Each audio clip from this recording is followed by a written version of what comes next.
नमो भगवते वासुदेवाय। आप सभी का हमारे YouTube चैनल पर हार्दिक स्वागत है। आज सुने सर्वत्र विजय दिलाने वाली, मनोकामनाएं पूर्ण करने वाली विजया एकादशी व्रत की पौराणिक कथा। धर्मराज युधिष्ठिर बोले, हे जनार्दन, फाल्गुन मास के कृष्ण पक्ष की एकादशी का क्या नाम है तथा उसकी विधि क्या है? कृपा करके आप मुझे बताइए। तब श्री भगवान बोले, हे राजन, फाल्गुन मास के कृष्ण पक्ष की एकादशी का नाम विजया एकादशी है। इसके व्रत के प्रभाव से मनुष्य को विजय प्राप्त होती है। ये सब व्रतों से उत्तम व्रत है। इस विजया एकादशी के महात्म के श्रवण व पठन से समस्त पाप नाश को प्राप्त हो जाते हैं।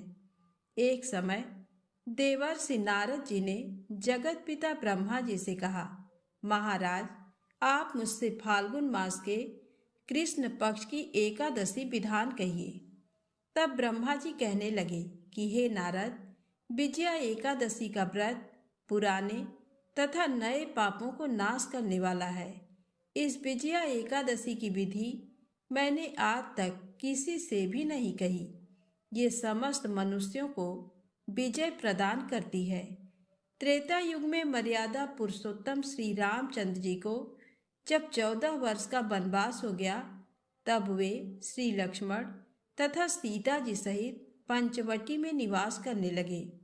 वहां पर दुष्ट रावण ने जब सीता जी का हरण किया, तब इस समाचार से श्री रामचंद्र जी तथा लक्ष्मण अत्यंत व्याकुल हुए और सीता जी की खोज में चल दिए।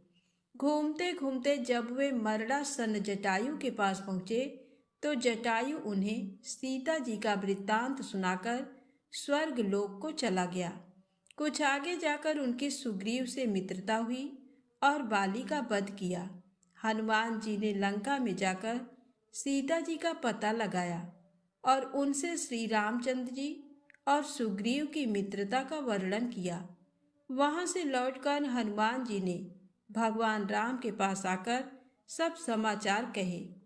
श्री रामचंद्र जी ने वानर सेना सहित सुग्रीव की सम्मति से लंका को प्रस्थान किया।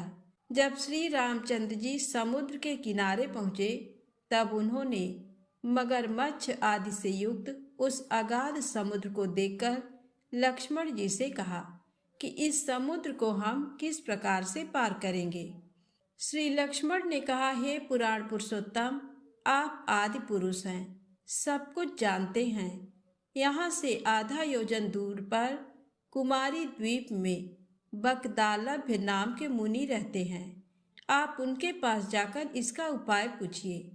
लक्ष्मण जी के इस प्रकार के वचन सुनकर श्री रामचंद्र जी बकदालभ्य ऋषि के पास गए और उनको प्रणाम करके बैठ गए। मुनि ने भी उनको मनुष्य रूप धारण किए हुए पुराण पुरुषोत्तम समझकर उनसे पूछा कि हे राम, आपका आना कैसे हुआ? रामचंद्र जी कहने लगे कि हे ऋषि, मैं अपनी सेना सहित यहाँ आया हूँ और राक्षसों को जीतने के लिए लंका जा रहा हूँ। आप कृपा करके समुद्र पार करने का कोई उपाय बतलाइए। मैं इसी कारण आपके पास आया हूँ। बकदालभ्य ऋषि बोले कि हे राम, फाल्गुन मास के कृष्ण पक्ष की एकादशी का उत्तम व्रत करने से निश्चय ही आपकी विजय होगी। साथ ही आप समुद्र भी अवश्य पार कर लेंगे। इस व्रत की विधि ये है कि दशमी के दिन स्वर्ण, चांदी, तांबा या मिट्टी का एक घड़ा बनाएं। उस घड़े को जल से भरकर तथा 5 पल्लव रख वेदिका पर स्थापित करें। उस घड़े के नीचे सतनजा और ऊपर जौ रखें। उस पर श्री नारायण भगवान की स्वर्ण की मूर्ति स्थापित करें। एकादशी के दिन स्नान आदि से निवृत्त होकर धूप, दीप, नैवेद्य, नारियल आदि से भगवान की पूजा करें। तत्पश्चात घड़े के सामने बैठकर दिन व्यतीत करें और रात्रि को भी उसी प्रकार बैठे रहकर जागरण करें। द्वादशी के दिन नित्य नियम से निवृत्त होकर उस घड़े को ब्राह्मण को दे दें। हे राम, यदि तुम भी इस व्रत को सेनापतियों सहित करोगे तो तुम्हारी विजय अवश्य होगी। श्री रामचंद्र जी ने ऋषि के कथनानुसार इस व्रत को किया और इसके प्रभाव से दैत्यों पर विजय पाई। अतः हे राजन, जो कोई मनुष्य विधि पूर्वक इस व्रत को करेगा, दोनों लोकों में उसकी अवश्य विजय होगी। श्री ब्रह्मा जी ने नारद जी से कहा था कि हे पुत्र, जो कोई इस व्रत के महात्म को पढ़ता या सुनता है, उसको वाजपेय यज्ञ का फल प्राप्त होता है। तो प्रेम से बोले, लक्ष्मी नारायण भगवान की जय हो। अब आइए सुने प्रभु कृपा की बड़ी ही मार्मिक कथा। राघव एक बहुत ही निर्धन व्यक्ति था। उसके पास 2 समय खाने के लिए भोजन की व्यवस्था करना भी बहुत कठिन कार्य था। वह भोजन की आशा में ठाकुर जी के एक बड़े मंदिर के बाहर जाकर बैठ जाता और हर आने जाने वाले से भोजन की आशा रखता था। मंदिर में आने वाले श्रद्धालुओं से उसको जो भी भोजन मिल जाता था, उसको खाकर संतुष्ट रहता था। अधिक की उसने कभी कामना नहीं की थी। पेट भरने लायक भोजन मिल जाए, बस उतने में ही संतुष्ट रहता था। निर्धन था, किंतु हृदय से बहुत दयालु था। उसका यही प्रयास रहता था कि यदि किसी को उसकी आवश्यकता है तो वह उसकी सहायता करे। किंतु हमारा समाज ही ऐसा है, निर्धन को तो कभी मनुष्य माना ही नहीं जाता। उसकी सहायता लेना तो दूर, कोई उसको अपने पास भी नहीं आने देता था। किंतु राघव अपनी धुन में मस्त रहता था। कभी उसको ज्यादा भोजन प्राप्त हो जाता था तो वह अपनी आवश्यकता के अनुसार भोजन रखकर शेष भोजन अपने जैसे ही किसी निर्धन भूखे को दे देता था। कई बार ऐसा भी होता था कि उसको सारे दिन थोड़ा सा भी भोजन नहीं मिल पाता था। तब उस दिन वह भूखा ही रह जाता था, किंतु किसी के प्रति मन में कोई मैल नहीं रखता था। एक दिन ठाकुर जी के मंदिर में एक बहुत बड़े संत दर्शन के लिए पहुँचे। स्वभाव बस राघव ने संत से भी भोजन की अपेक्षा रखी। संत समृद्ध और संपन्न व्यक्ति थे। राघव को देखकर उनको उस पर दया आई। आए भी क्यों ना, संत तो आखिर संत ही होते हैं। उन्होंने करुणावश उसकी सहायता करनी चाहिए। किंतु फिर उनके अंदर का संत जागृत हो उठा। उन्होंने उसका उद्धार करने के उद्देश्य से मन में सोचा, यदि मैं इसकी आज सहायता करता हूँ तो उससे इसका क्या भला होगा। ज़्यादा से ज़्यादा आज का भोजन मिल जाएगा, कल ये फिर भिक्षा मांगेगा। यदि मैं कुछ दिनों के लिए इसके भोजन की व्यवस्था करता हूँ, तब भी उतने दिनों तक ही भोजन प्राप्त कर सकता है। उसके बाद फिर से भिक्षा मांगने लगेगा। ऐसे तो इसका जीवन यूं ही व्यतीत हो जाएगा। इस अभागा के लिए कुछ ऐसा किया जाए जिससे इसका जीवन ही सुधर जाए।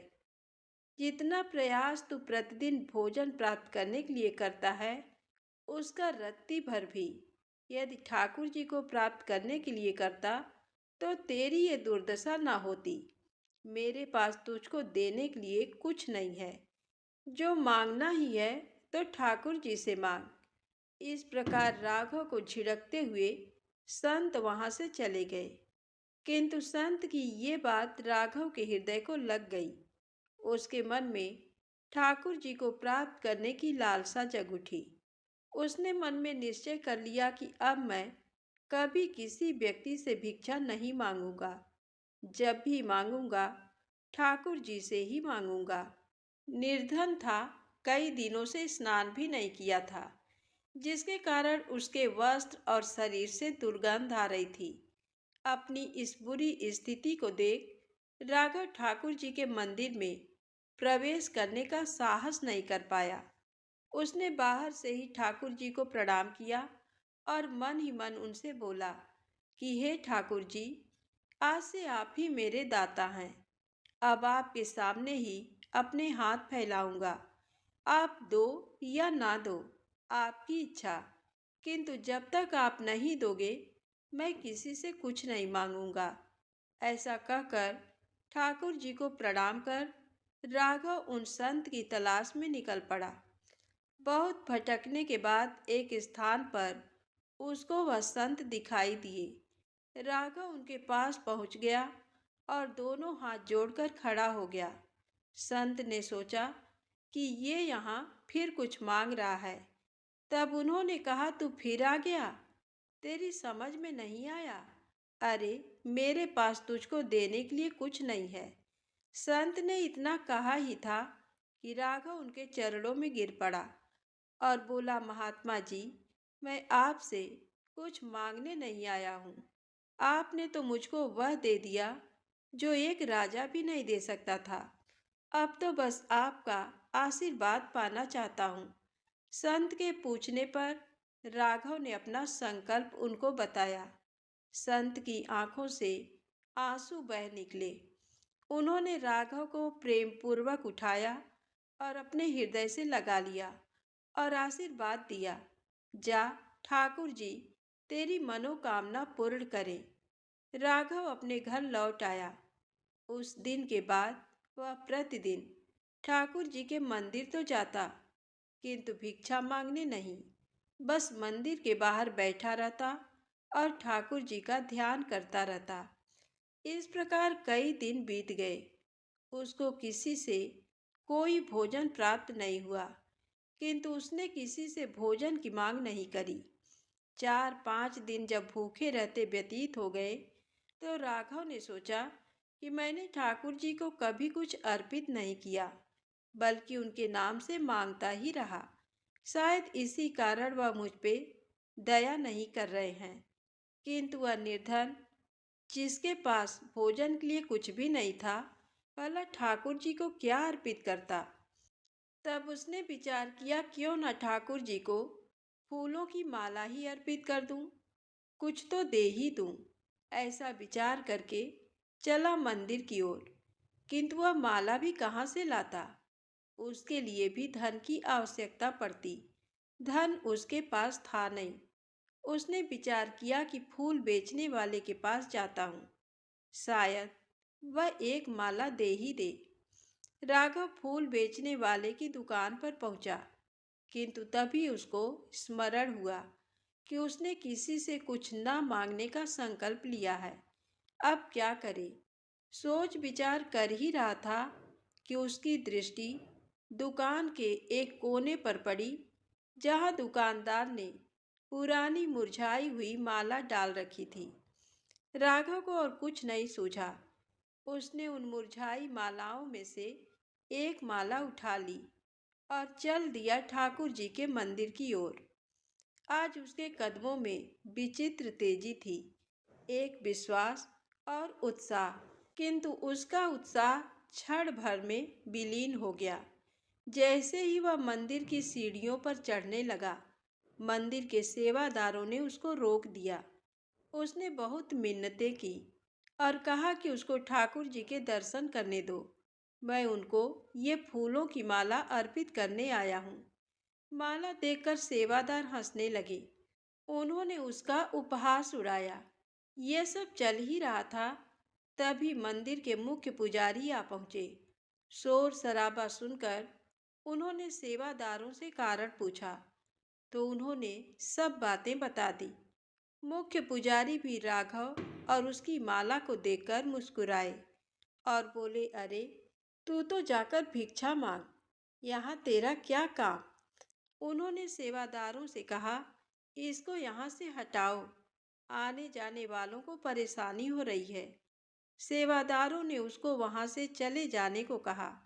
हताश राघव ने मन ही मन ठाकुर जी का स्मरण किया और कहा कि हे ठाकुर जी, मैं कैसे आपके दर्शन को आऊं। अब आप ही दया कीजिए, मैं स्वयं तो आपको माला अर्पित कर नहीं पाया, आप ही इसको स्वीकार कीजिए। ऐसा कहकर राघव ने वह मुरझाई माला मंदिर की सीढ़ियों पर ही रख दी और चला गया। राघव को ऐसा करते देख मुख्य पुजारी ने घृणा से सेवादारों से कहा, इस माला को यहाँ से हटाओ। सेवादारों ने मुख्य पुजारी के सामने ही माला उठाकर पास की झाड़ियों में डाल दी। इस सारे घटनाक्रम के बाद जब मुख्य पुजारी ने मंदिर में ठाकुर जी के भवन में प्रवेश किया तो वहां विचित्र सा कोलाहल था, जिसे देखकर पुजारी जी ने अन्य सेवादारों से उसका कारण पूछा तो सभी ने एक साथ ठाकुर जी के श्री विग्रह की ओर संकेत करके कहा कि ठाकुर जी के गले में पड़ी सभी फूल मालाएं एक क्षण में सूख गईं। मुख्य पुजारी ने ठाकुर जी की ओर देखा और ये सत्य था। ठाकुर जी के गले में पड़ी सभी फूल माला ऐसी प्रतीत हो रही थी मानो कई दिन पुराने सूखे फूलों की हो।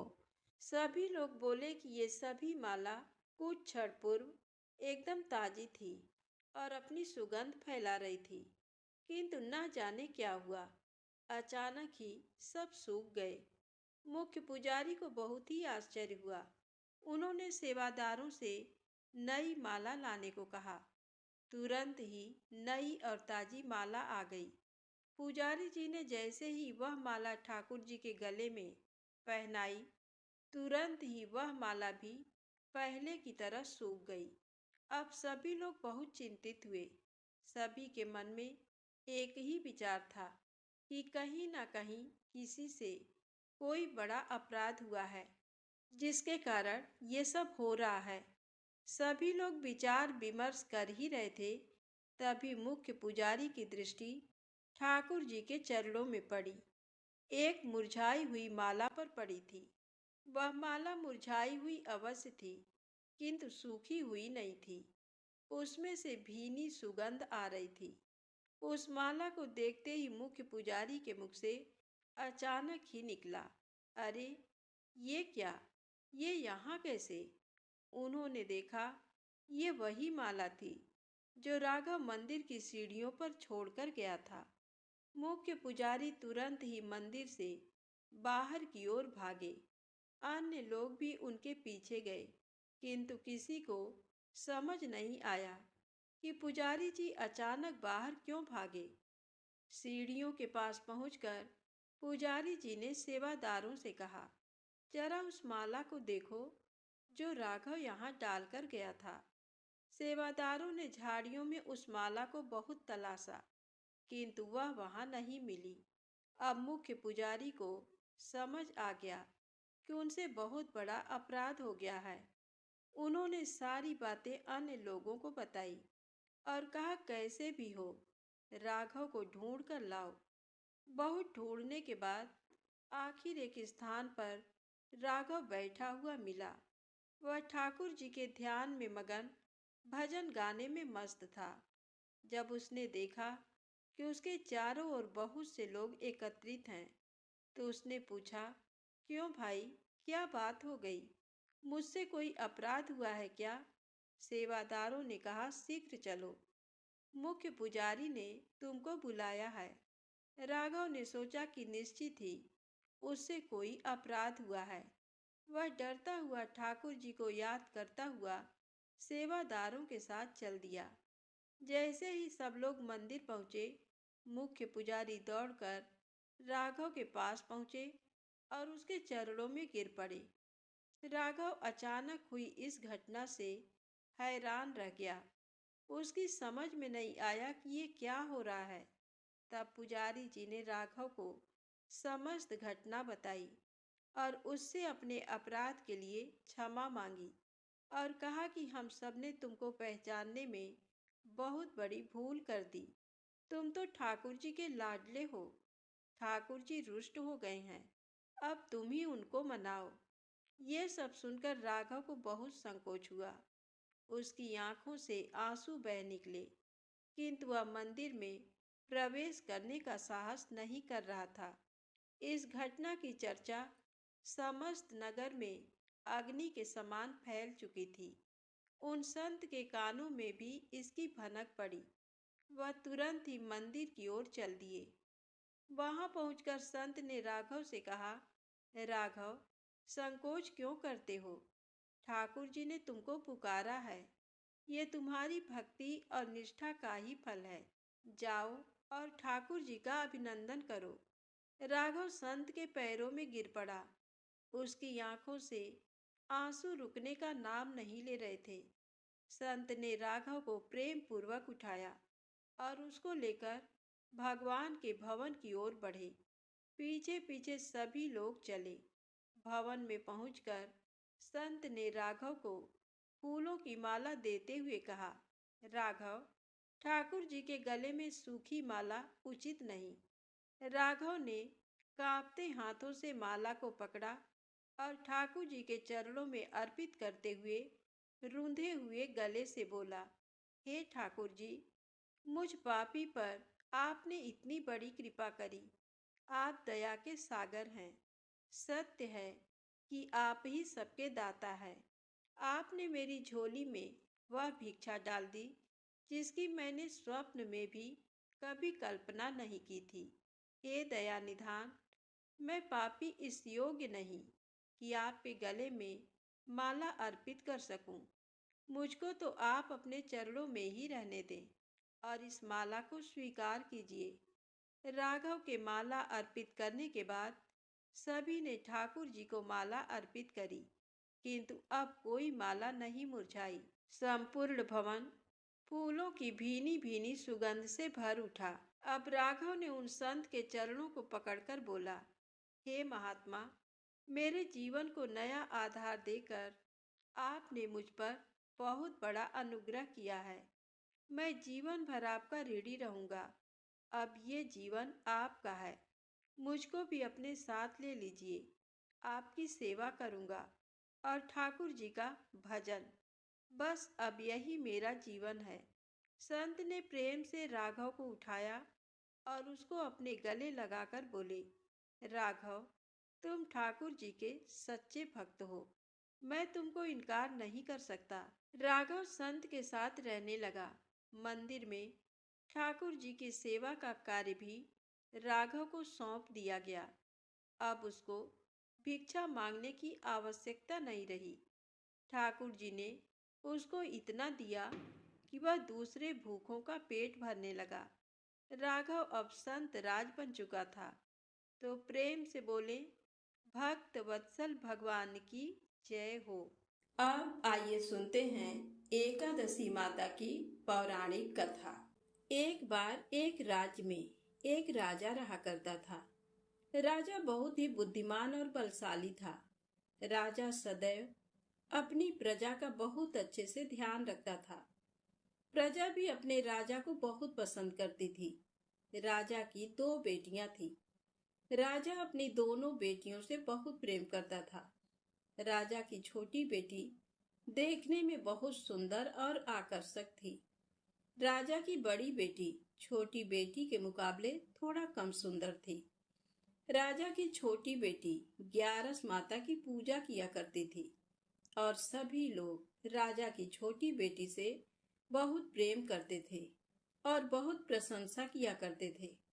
राजा भी अपनी छोटी बेटी को बड़ी बेटी से अधिक प्रेम करता था, जिस कारण राजा की बड़ी बेटी को अपनी छोटी बहन से बहुत नफरत होने लगी थी।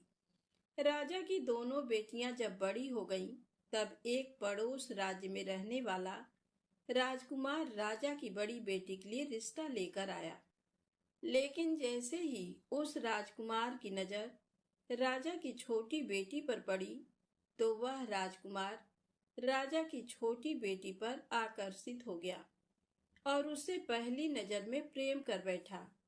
उस राजकुमार ने राजा की बड़ी बेटी के साथ विवाह करने से मना कर दिया और उसने राजा से कहा कि मैं आपकी छोटी बेटी से विवाह करना चाहता हूँ।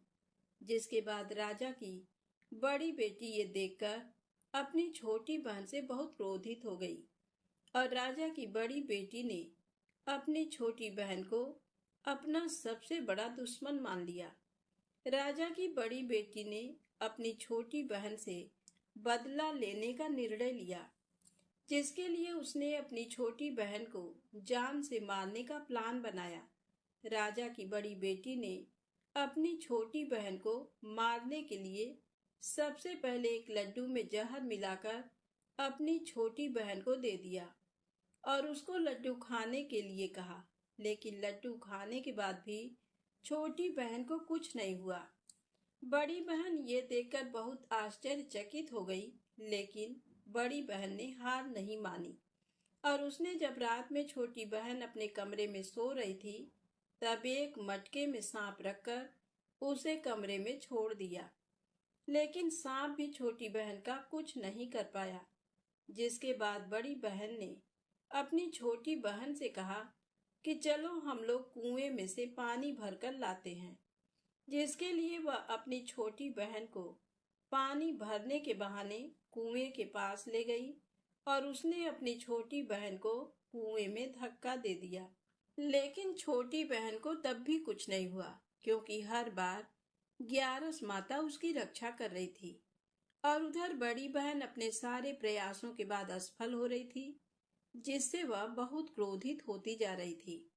फिर उसने अपनी छोटी बहन के पास जाकर उससे खुद ही पूछा कि मेरी छोटी बहन, तुमको पता है भगवान ने सबकी मृत्यु एक निश्चित समय पर लिखी हुई है और कैसे तुम्हारी मृत्यु होगी, क्या ये तुम जानती हो?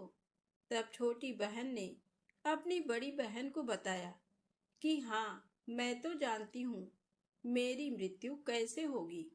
छोटी बहन से ये सुनकर बड़ी बहन मन ही मन बहुत प्रसन्न होने लगी और उसने अपनी छोटी बहन से कहा कि तो मुझे अपनी मृत्यु का राज बताओ।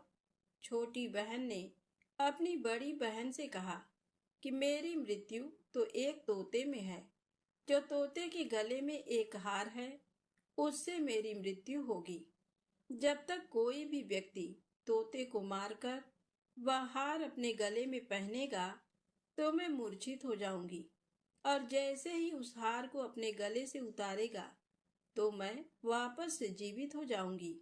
अपनी छोटी बहन की मृत्यु का राज जानकर बड़ी बहन बहुत ही खुश हो गई और उसने अपनी छोटी बहन को मारने के लिए उसके पालतू तोते को ढूंढना शुरू कर दिया और छोटी बहन को इस बात का आभास हो गया था कि कोई उसकी जान लेना चाहता है। जिसके लिए वह अपने पिताजी के पास गई और उसने अपने पिताजी से कहा कि पिताजी, मेरी मृत्यु के बाद आप मुझे जलाइएगा मत, बल्कि आप मुझे अपनी पुरानी वाली हवेली में एक पलंग में लिटाकर छोड़ दीजिएगा। अपनी छोटी लड़की की ये बात सुनकर राजा बहुत आश्चर्यचकित हो गए। राजा ने अपनी छोटी बेटी से पूछा, बेटी, तुम ये क्या कह रही हो? तब राजा की छोटी बेटी ने बताया, पिताजी, समय किसी के लिए नहीं रुका है। कब क्या हो जाए किसी को कुछ पता नहीं है। और फिर राजा ने अपनी छोटी बेटी से कहा कि तुम ऐसी बातें क्यों कर रही हो? 2-3 दिन में तो तुम्हारा विवाह है। लेकिन छोटी बेटी ने अपने पिताजी को ऐसा करने पर मजबूर कर दिया और उनसे वचन ले लिया। राजा ने भी अपनी छोटी बेटी की बात स्वीकार कर ली और 2-3 दिनों के बाद जब शादी का समय आया, तब राजकुमार बारात लेकर राजा के घर आया और राजकुमार और राजा की छोटी बेटी का विवाह शुरू हो गया। जैसे ही राजा की छोटी बेटी राजकुमार के साथ फेरे लेना शुरू करती है, तो उसकी बड़ी बहन अपनी छोटी बहन के कमरे में जाकर उसके तोते को पकड़ लेती है और उसको जान से मार देती है। तोते की गले में जो हार था, उसको अपने गले में धारण कर लेती है। जैसे ही बड़ी बहन उस हार को अपने गले में धारण करती है, तो उधर छोटी बहन 3.5 ही फेरे ले पाती है और वहीं पर बेहोश होकर गिर जाती है। जिसके बाद राजा ने बड़े बड़े दर्द हकीमों को बुलवाया और अपनी छोटी बेटी का इलाज करने के लिए कहा। राजा की बात सुनकर वैद्य ने छोटी बेटी को जब चेक किया, तो राजा को बताया कि आपकी छोटी बेटी ना तो जीवित है और ना ही मरी हुई है। ये मैं ऐसा पहली बार देख रहा हूँ। राजा ने वैद्य और हकीम को ये बात बाहर बताने से मना कर दिया और उनको कहा कि अगर तुमने ये बात किसी को बाहर बताई तो हम तुम्हें फांसी दे देंगे। राजा ने अपनी छोटी बेटी को पुराने महल में ले जाकर एक पलंग में लेटा दिया और वहां पर कुछ सैनिक को तैनात कर दिया। वापस अपने महल पर आ गया। राजा की बड़ी बेटी अपने पिताजी के पास आई और कहने लगी कि पिताजी, अगर ये शादी संपन्न नहीं हुई तो आपकी इज्जत का क्या होगा? आप कहें तो मैं आपकी इज्जत बचाने के लिए राजकुमार से शादी करने के लिए तैयार हूँ।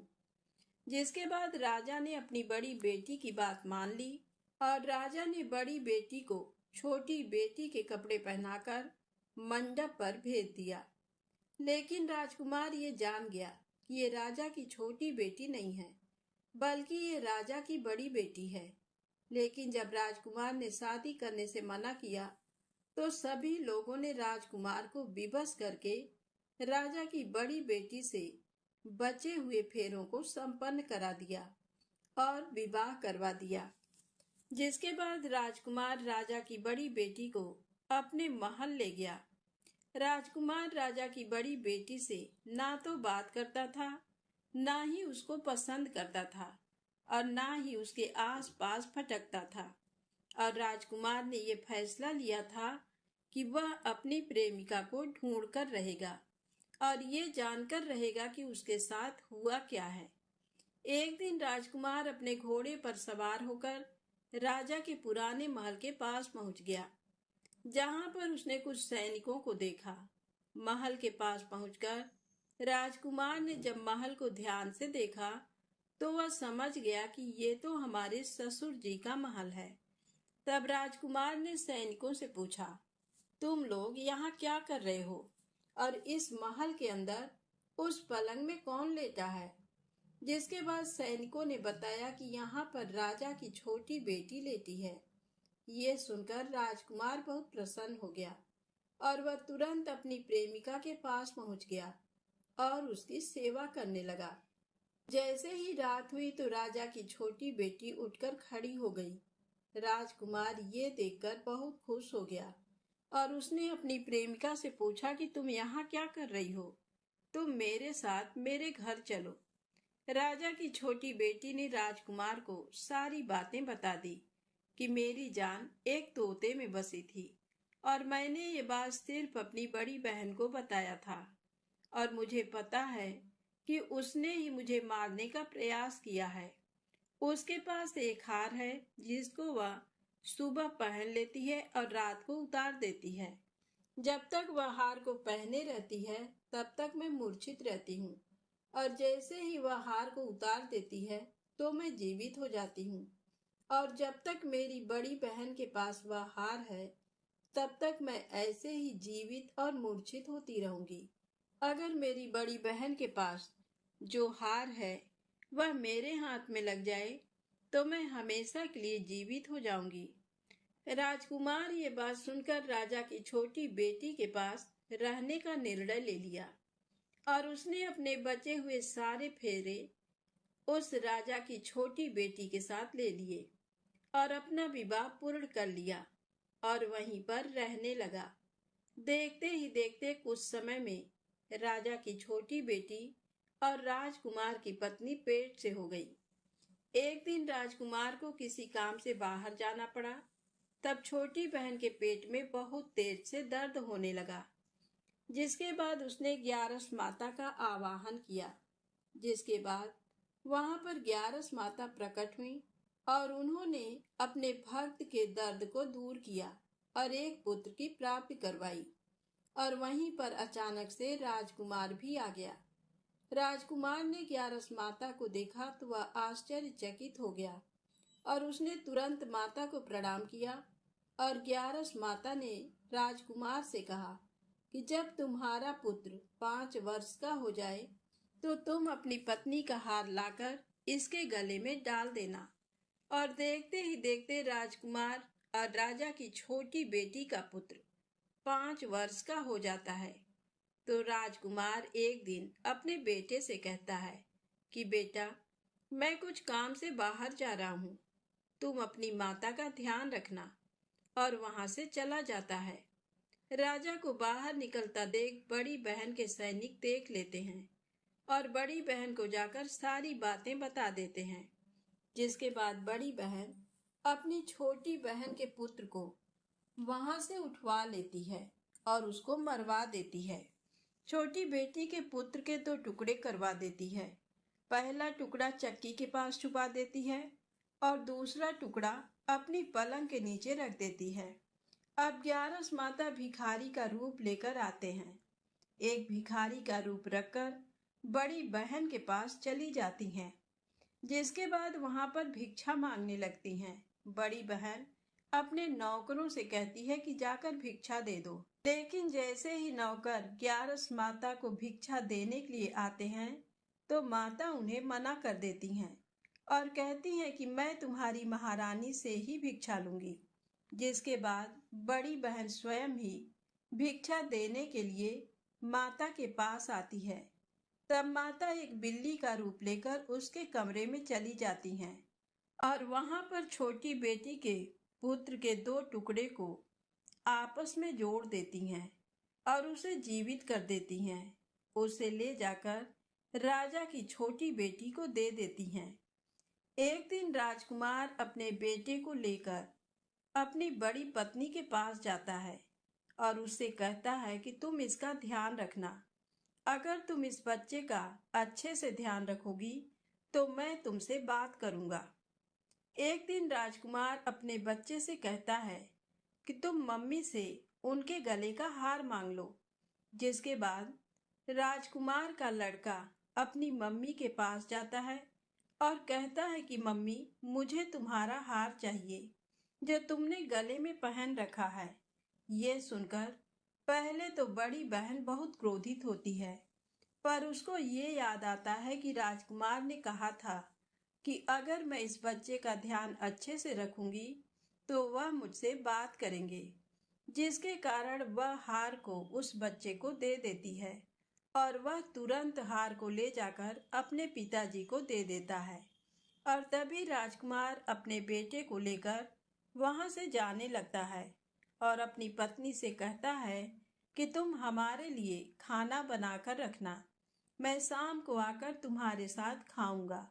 और वह अपने बेटे को लेकर वहां से चला जाता है।